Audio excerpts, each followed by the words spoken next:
Dans cette vidéo, je vais te montrer comment passer de novice à un hacker pro en seulement 30 jours. Tu vas apprendre les techniques pour scaler rapidement, scaler en compétences, en technique et devenir le pro hacker que tu souhaites devenir. Donc, que tu sois un total débutant ou que tu aies déjà quelques notions dans le hacking, je vais te donner un plan d'action précis pour devenir hacker pro en moins de 30 jours. Le hacking, c'est bien plus que pénétrer des systèmes. C'est une manière de penser, un état d'esprit. Il y a plusieurs types de hackers. Les hackers éthiques. Ce sont des hackers qui vont utiliser leurs compétences pour aider les organisations à sécuriser leur système. Ce sont des employés d'entreprise pour réaliser des tests de pénétration et identifier les vulnérabilités avant que les hackers les exploitent. On a aussi les black hats qui sont l'opposé. Ce sont des hackers malveillants qui exploitent des failles de sécurité pour voler des données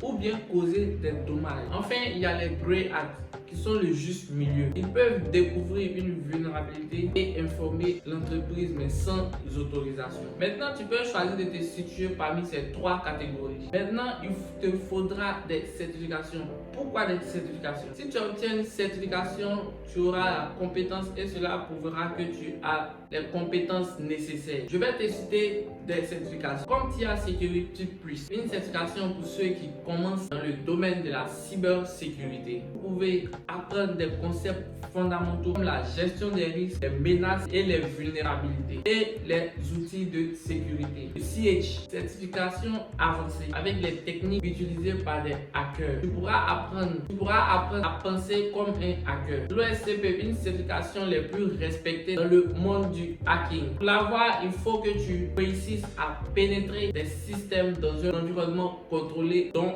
les labs. Et qu'est-ce qu'un lab? Les laboratoires de hacking sont des environnements sécurisés, contrôlés où tu peux pratiquer tes compétences de hacking. Tu peux pratiquer tes compétences de hacking sans causer des dommages au système. Maintenant, utilisez plus souvent des labs pour appliquer vos connaissances. Tu peux aussi apprendre à hacker sur des sites comme HackTheBoss, FireHackMe et bien d'autres. Bien, donc ça y est, au bout de 2 semaines et tu as réussi à avoir une ou deux certifications. Maintenant, l'étape suivante sera de t'exercer avec des labs comme je l'ai mentionné ou bien avec des CTF. Un CTF est une compétition où les participants doivent résoudre des défis de hacking pour gagner des flags ou bien des points. Tu peux rejoindre des équipes et aussi collaborer. À la fin de 3 semaines, tu peux commencer maintenant à t'exercer dans la vie active. Pourquoi pas participer à des programmes de bug bounty? Les entreprises invitent des hackers à rechercher